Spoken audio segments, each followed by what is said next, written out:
Good evening, everybody, and welcome on into the very first episode of the Limestone Livewire.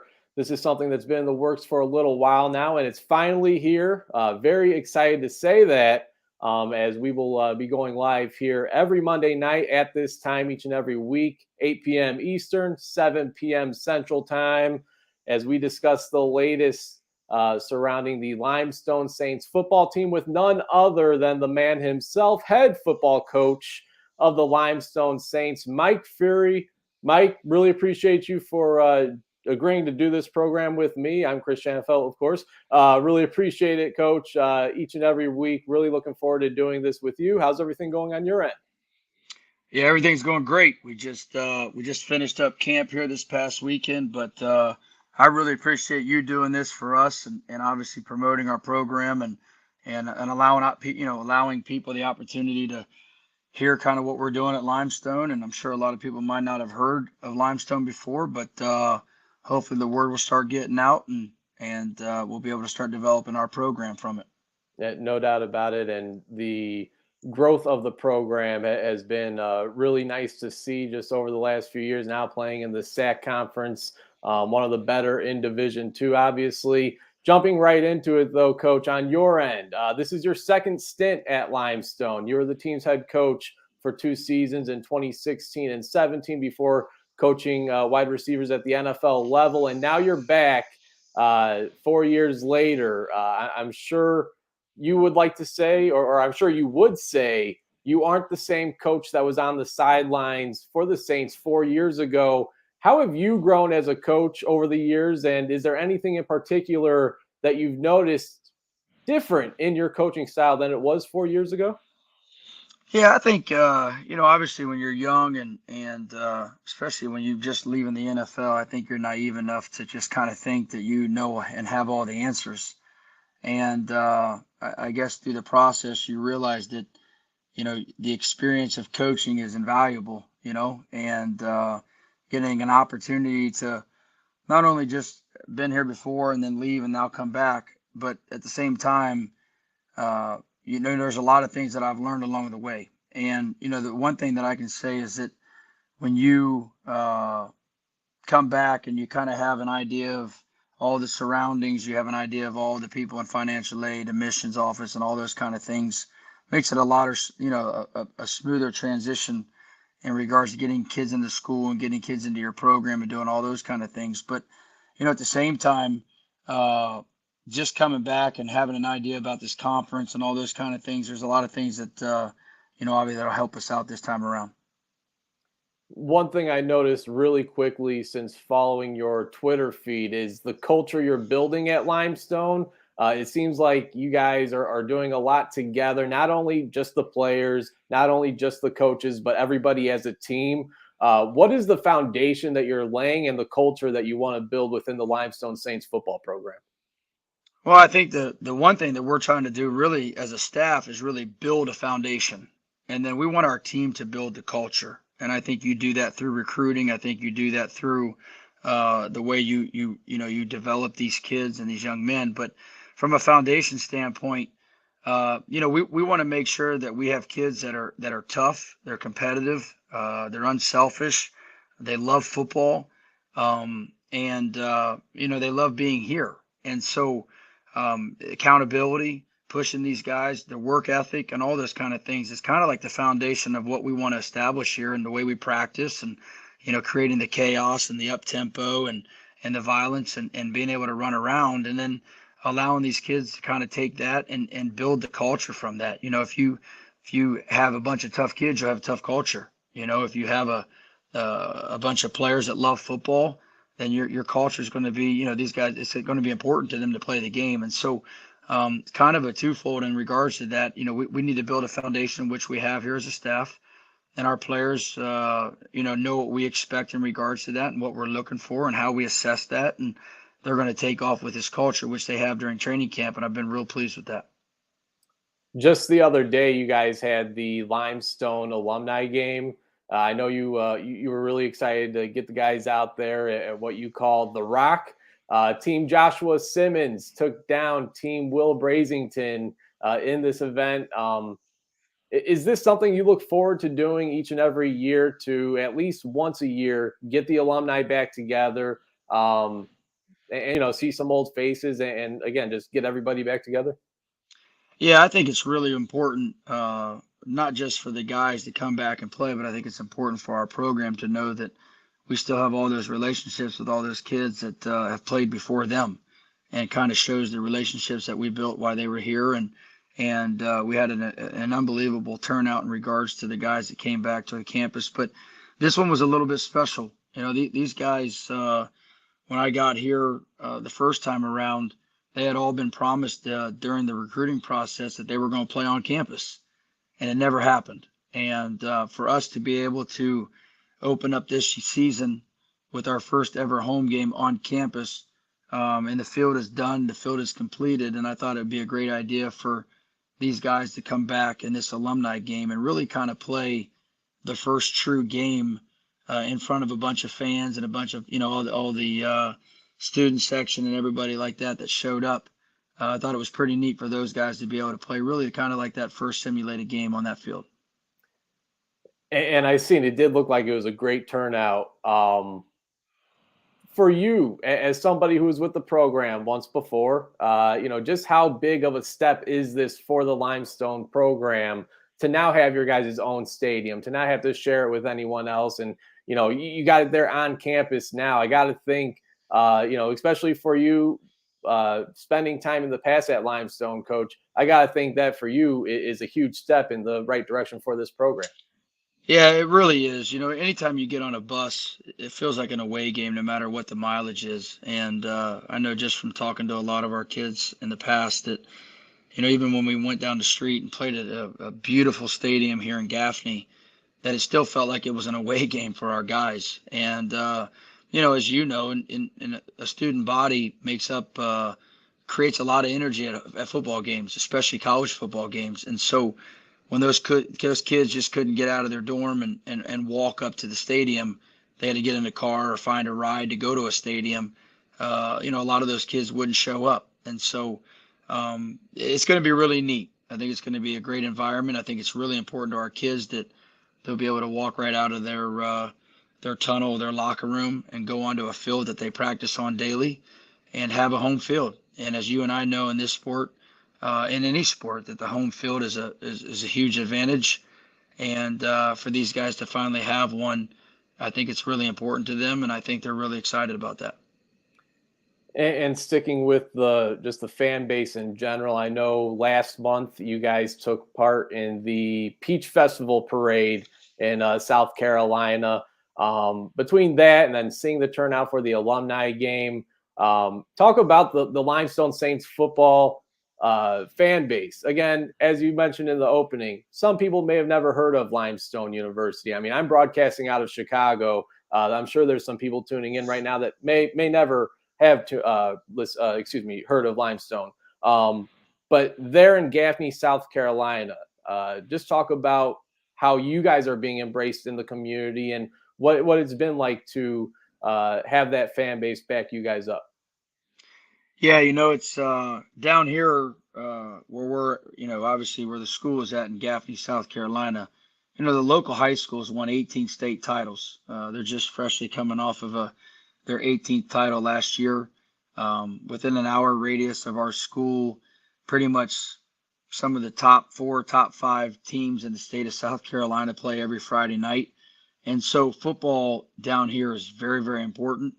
It's a great avenue for a lot of kids to kind of to further their lives with their football careers, and that's kind of how it is down here. And so the fan base in regards not just for Limestone but football in general is unbelievable, and a lot of people don't realize that our school itself is one of the top 15, 16 schools in the entire country of all divisions that with the largest sports program.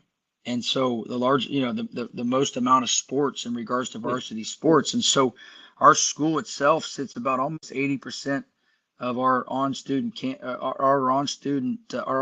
students are athletes.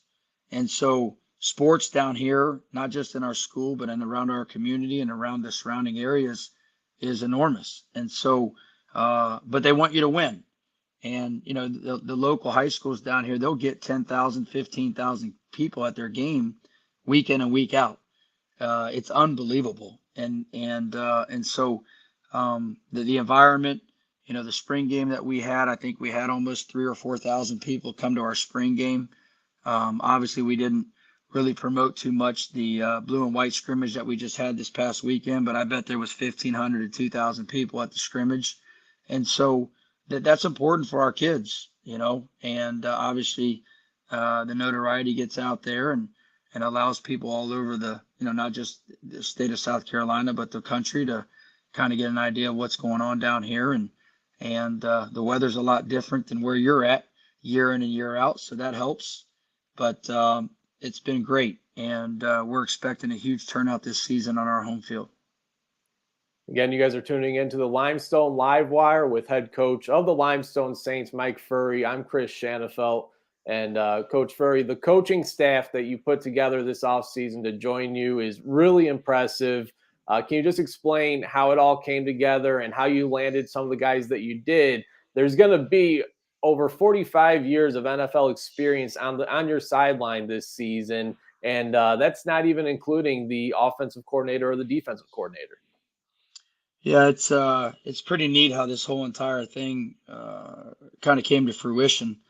When I took the job, I kind of had an idea that I was going to get the job a week or so in advance, and so I started kind of getting a hold of some guys that I knew in this industry, and getting a hold of them and trying to get some references and some names for some coordinators that they recommended in regards to kind of the offense and the defense that I was looking for. And so I hired a D coordinator from Michigan who has been a very successful D coordinator at the D2 level before and has spent 6, 7, 8 years with Coach Harbaugh up there at Michigan, rather at San Diego State as a player or in Michigan with him.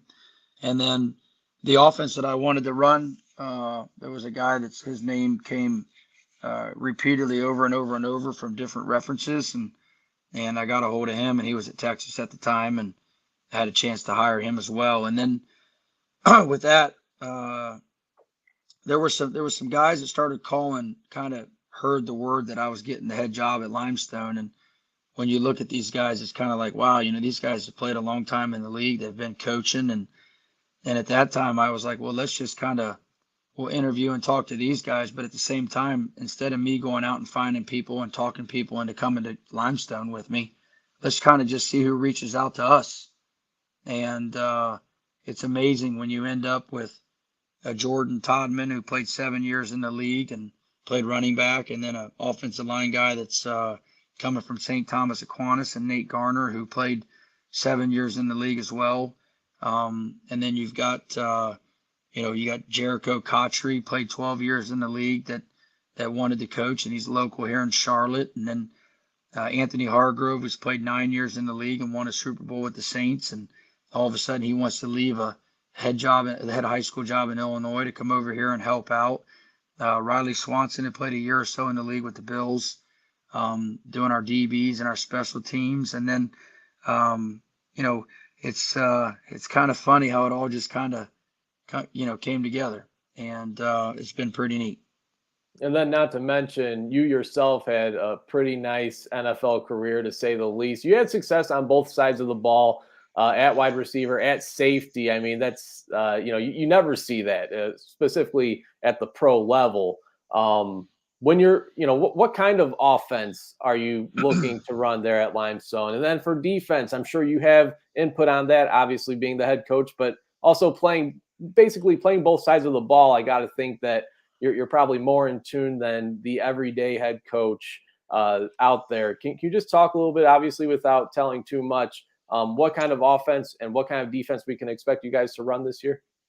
Yeah, you're right about obviously having experience on both sides of the ball and doing all those kind of things kind of gives you an idea of what you want, and kind of wanting to have your hands on both sides at the same time. And so that's the reason why I wanted to hire coordinators, just so that I could float around, and not to mention special teams. Obviously that's how I kind of made my career in the beginning, and spent a lot of time on special teams throughout my career in NFL. And so having my hand on all three phases was important to me. But, on offense, I wanted to be, I played wide out. So obviously when I line up with three tight ends or three tailbacks, I understand the game and I understand having wide outs and throwing that ball out, around a little bit and having fun playing the game at a high tempo and playing fast and getting the ball out everywhere, all over the place. And I think it's hard to defend when you spread the field out. And then obviously, but you have to be able to run the football. I get that. And so kind of having a mixture of all of that, but allowing our guys to have fun, not just putting our hand in the ground and trying to get 2 yards of dirt and line back up again. But and so, having that fast pace, that fun offense is what we're looking for. And then on defense, it's kind of the really, defensively is, I guess, really all sides are based upon, the talent that you have at every position and what you're able to do. But I feel like we're confident enough that we have enough skill on the defensive side of the ball to play a little bit more man than what people are playing. And at the same time, kind of confuse you a little bit with some split safety and then obviously every once in a while dropping down into some, that old school cover three and doing some things like that. But we're able to do that with the talent that we have on that side of the ball. And, without obviously getting into too much, it's again, fun, allowing our guys to disguise a little bit and have some fun in the back end and relying on the guys up front, doing some things. And so it'll be fun on both sides of the ball. I've seen you recently had Brad Childress visit you guys at the Rock a few weeks back. Here's actually a photo of Coach Childress with your quarterback, John Setter. What was his message to the team? And, is that something that you also plan on doing maybe throughout the season or obviously as we go further down the road, years ahead, to have these, whether they're former coaches, former players come and meet with your team and give a message to the team? Yeah, I think it's really important. I think you got to be careful. I think you have to be careful with what the message is sending. Obviously you hire a staff for these guys to come in and do their job, and it's their job to get these players to trust them, as well as it's our job as coaches to, start trusting and respecting the players. So I got to be careful a little bit. You got to be careful with who you bring in, I think, because of, again, what you mentioned earlier about the culture and what kind of culture you're setting and what kind of message these guys are going to send. But when you have a guy like Brad Childress, who obviously I've had a chance to be around for, over 2 years in Chicago, and I know what he's done and the credibility. I played against him as a player, and I know what he stands for. I know the values and the morals that he stands for and what he tries to bring to his team and the attitude and the mindset, the details that he preaches. I thought it was a great fit for Coach Childress to come down and obviously spent 4 or 5 days down here with our guys and his knowledge of the game, and for him to just be able to sit back and, you don't bring these guys in here just to obviously revolutionize your team, but also at the same time to come down and kind of assess everything, including myself, how he sees things and how he would change things if there is anything, or how he would kind of tweak things here and there, not just from a player standpoint, from a coaching standpoint as well. And so I think it was great, and it was awesome for our kids. I think at first they were kind of like, wow, but by the end of the week, they were kind of like, we have a pretty good staff. And Coach Childress, the way he talked about our staff was obviously put a stamp on that, and it was great for our program. Again, he's head football coach of the Limestone Saints, Mike Furrey. I'm Chris Shanfield. You guys are tuned in to the Limestone Livewire each and every Monday night, 7 p.m. Central, 8 p.m. Eastern. Although we will not be on next week, as we got some prior engagements going on that we'll talk a little bit about as we wrap up the show. But, talking more about the team, the roster, the players that you got there, Coach. If I'm not mistaken, and correct me if I'm wrong, this team that you're inheriting, this has these are a lot of guys that are coming over from other colleges, and you got there in the second stint of being head coach at Limestone, in March. So I assume this is pretty much, and again, correct me if I'm wrong, I assume this is pretty much the team that you walked in with. I can't imagine you were able to get too much recruiting done entering this season. How do you feel about the overall talent of the team, and who are a couple of guys that we could keep an eye out on for these coming Saturdays? Excuse me. Yeah, it was interesting. When we got here, we had about 120 players, and we finished up with spring and really started summer ball with 40 of those guys. And so we had to make some tough decisions in regards to some kids that we felt that kind of fit our program, that we felt that adapted to what our culture was, with the foundation of what we wanted in regards to the start of our culture. And obviously there's academic issues that go apart with that, and some behavioral issues. And so out of the 120, we ended up with 40. And so at that time, we still had to meet a quota of 180 kids that we wanted on this roster. And so we did have to go and do some work. And we ended up with 180 kids. And so we have a team of 40 guys that were here last year, and we have a team of 140 kids that are new, with transferring or freshmen or guys that that we've kind of, I guess, in all different ways, we ended up with 180 kids. But the 40 kids that we have that's on this roster that are here from last year are kids that I believe can help this program win and win now. I think they're kids that obviously bought into what we wanted, and they practice like that. They want to win. They have a desire to win. They have the talent to win.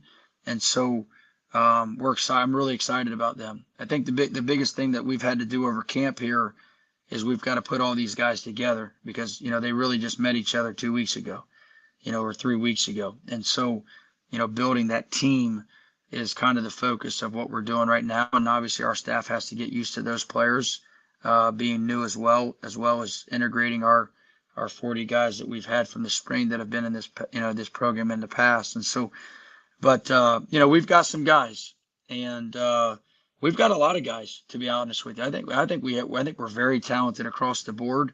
But when you look at some of the players that people are probably going to hear about this season, you're going to hear about the Dylan Reeves on the D line. You're going to hear about the Joseph Gregory's on the D line, the Caden Peelers at the wideout position, the Mikey Jones at the wideout position, and our Trey Stewart and Anthony McAfee and Brian Robinson will be kind of a triple-headed monster there in our backfield in regards to our running back position. We've had some really healthy DBs that have transferred into us, and we've made some roster moves in regards to kind of moving people around where we felt like they belonged, and I tell our guys all the time, you got all this NFL experience. I mean, there's obviously players that are playing out of position. You guys should be able to find some guys that can help us out in different areas. And so it's kind of neat to see how our roster has kind of moved around and changed some spots a little bit. And people are playing some different positions, but it's really, I think, is their natural position. And so it'll be fun with that. But, obviously everybody wants to know about the quarterback position and who's going to be the quarterback, and that'll come to fruition here in the next couple of days. But I'm really pleased with our talent. I'm pleased with the depth that we have at every position, and it's going to be fun to kind of see how all this kind of comes together here over the next couple of weeks, or really the next week and a half, before we put those pants on here when we get up to Gardner-Webb. That's right. Week 1 is right around the corner. We're less than 2 weeks away from kickoff at Division I Gardner-Webb.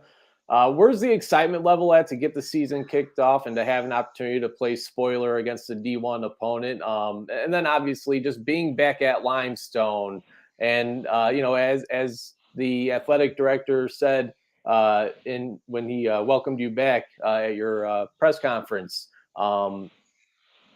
let's finish what we started. Are you excited to get back and to get back to where you left off at? I really am, and I think there was a lot that we left when we did leave the first time. I think the program was heading in the right direction at that time. And I believe that our kids believe that as well. And they knew they kind of had an idea of where it could go. And they're excited about that. And then obviously the new guys that we brought in have kind of really done a great job of molding into those guys and that vision. And I think we're all excited about that. I think one of the great, and you'll get to know this over the season as we get going. Obviously, Gardner-Webb having the opportunity to play against a Division I opponent is an awesome chance and opportunity for our kids. You know, they all wanted to do that. They wanted to have a chance to play at that level, and you know, they didn't get picked to do that, and so it's a great challenge for those guys to kind of prove themselves a little bit. But then at the same time, the one thing you're going to learn throughout this season is every week in and week out in our conference, there's some really good teams, historical teams, and teams that have been around doing this for a long time, teams that play in the playoffs year in and year out. And so it's just an awesome opportunity for these guys to play in the SAC conference and play against that kind of competition. And it's going to be interesting. You know, it's going to be a lot of fun. But you and I will get a chance to talk about that every Monday, which I'm looking forward to. Absolutely. Now, a couple more questions, then we'll wrap the show up, Coach. When did game planning for Gardner-Webb begin for you and the staff? I mean, does it start right away? Does it start after you figure out your roster first? I'm sure. Yeah. I'm sure you knew the day that you took the job who your week one opponent will be, and I'm not just saying it because they're a D1 opponent, but you know, when does it go into all right, let's start getting ready for Gardner-Webb? When does that moment happen for you? Yeah, I think in the back of everybody's mind from day one when we got here, we knew who our opener was against. You know, and give the provide the opportunity for our kids to be successful in that game, but to really stand up in front of the team and say, okay, this is Gardner-Webb now, we're getting ready to go. I think that'll start really happening, you know, by the end of the week here. You know, obviously, would you like it to be a lot earlier? You know, maybe, but you got to remember now, we just put a 180-man roster together, and 140 of them haven't practiced with 40 of them before, and 140 of them are new. So our focus really has been on us and doing what we need to do, and kind of getting the basics and the structure of what we do and how we're going to do it and putting that together. And so we've really been working on that right now. But by the end of the week, our guys know that we have a game in 10 days. But we'll introduce Gardner-Webb here by the end of the week.